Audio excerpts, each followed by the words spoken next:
Ka net kur njeriu qanë në heshtje, pa zë, pa forcë, pa shpresë. Dhe në ato momente, pyetja më e dhimbshme nuk është vetëm pse po vuaj, por apo më dëgjon Zoti ende. Sepse kur dhimbja zgjat shumë, zemra fillon të besojë se qielli është mbyllur. Por ka diçka që shumica nuk e din. Lotët që askush nuk i pa, nuk kaluan pa u vënë re. Dhimbja që fshehe nga të gjithë, nuk ishte e padukshme për Zotin. Dhe ndoshta arsyeja pse je ende këtu sot, është sepse ai e dëgjoi britmën që nuk dole kurrë ta thuash me zë. Ka dhimbje që njeriu i fsheh aq mirë, sa askush nuk arrin t'i kuptoj. Ti buzëqesh para njerëzve, flet normalisht. Vazhdon jetën sikur gjithçka është në rregull. Por brenda teje ka net që shembesh në heshtje.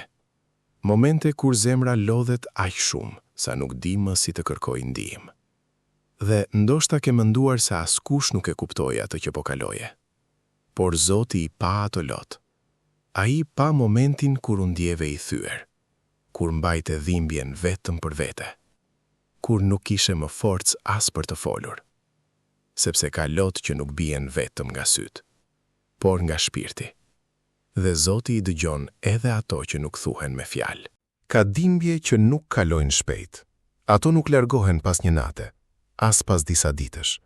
Ato qëndrojnë dhe fillojnë të ndryshojnë mënyrën si mendon, si ndjen dhe si e sheh jetën.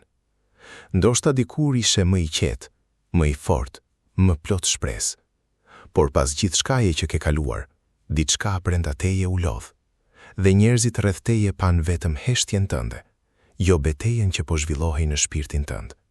Sepse ka plagë që nuk duken jashtë, plagë që nuk lën gjak, por lën errësirë në zemër. Dhe pikërisht aty, në atë vend ku askush tjetër nuk mund të hyjë, Zoti të dëgjoi. Jo vetëm kur qave, por edhe kur nuk ishe më lot. Ai e pa mënyrën si po luftohej të mos dorëzoheshe. Dhe ndoshta arsyeja pse ende vazhdon sot, është sepse ai nuk lejoi që dhimbja të shkatronte plotësisht.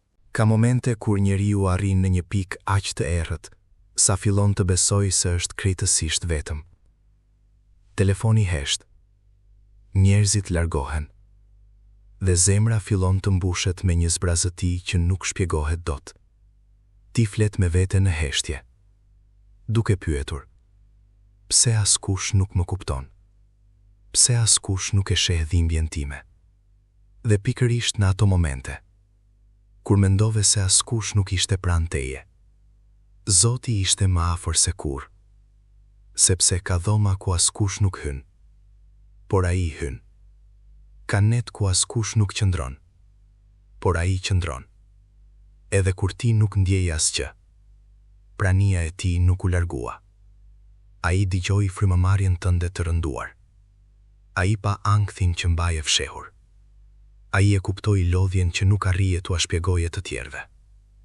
Dhe ndoshta sot nuk e kupton ende, por ka qenë dora e tij ajo, që të mbajti gjallë në netët më të errta.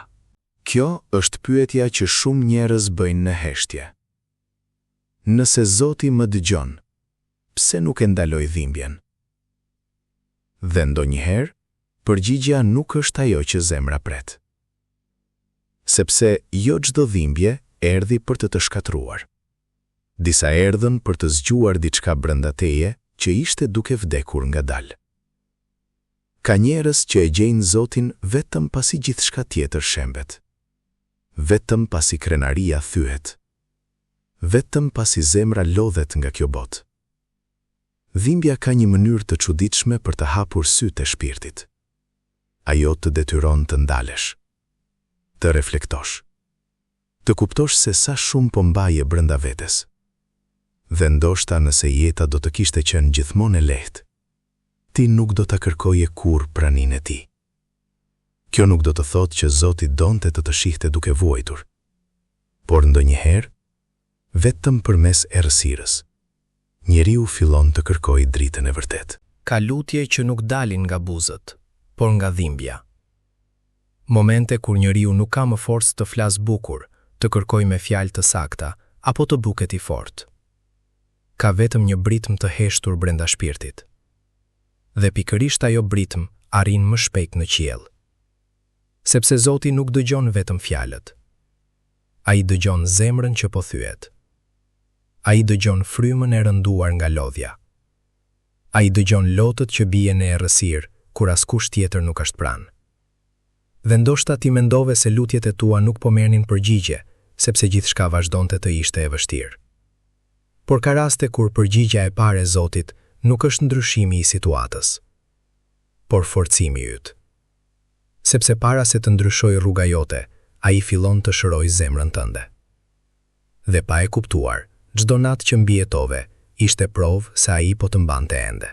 Pas gjithë atyre netëve të errta, diçka filloi të ndryshonte brenda teje. Jo me njëherë, jo me zhurmë, por ngadalë, shumë ngadalë. Fillove të mendosh ndryshe. Gjërat që dikur të shkatronin, tani nuk kishin më të njëjtën forcë mbi ty.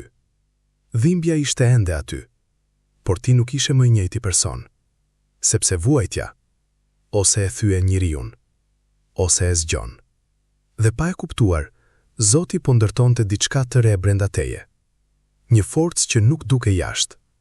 Një qetësi që lind vetëm pasi ke kaluar përmes tuhis. Njerëzit rreth teje mund të mos e shohin ende ndryshimin, por shpirti yt e ndjen. Sepse për herë të parë pas shumë kohe, nuk po lufton vetëm për të mbijetuar, po fillon të jetosh përsëri. Dhe kjo është shenja që Zoti nuk e shpërfilli dhimbjen tënde. Ai po e përdorte atë për të transformuar. Ka momente kur fillon të kuptosh se disa gjëra nuk ndodhen rastisisht. Njerëzit që u larguan, dyert që u mbyllën, planet që dështuan. Në ato kohë të dukej si humbje, si padrejtësi. Madje ndoshta mendove se Zoti po të braktiste, por më vonë fillove të shohësh diçka tjetër, sikur një dorë e padukshme të kishte larguar nga vendet që do të shkatëronin më shumë, sepse jo çdo derë e mbyllur ishte ndëshkim, disa ishin mbrojtje. Jo çdo largim ishte humbje, disa ishin shpëtim. Dhe kur fillon ta shohësh jetën me këtë sy, zemra ndalon së pyeturi, pse më ndodhi kjo? Dhe fillon të kuptoj. Ndoshta Zoti po më ruante nga diçka që unë nuk e shihja. Dhe aty, mes kujtimeve të dhimbshme, fillon të lind besimi përsëri. Jo sepse çdo plagë është zhdukur, por sepse tani e kupton që nuk e qenë kurrë vetëm.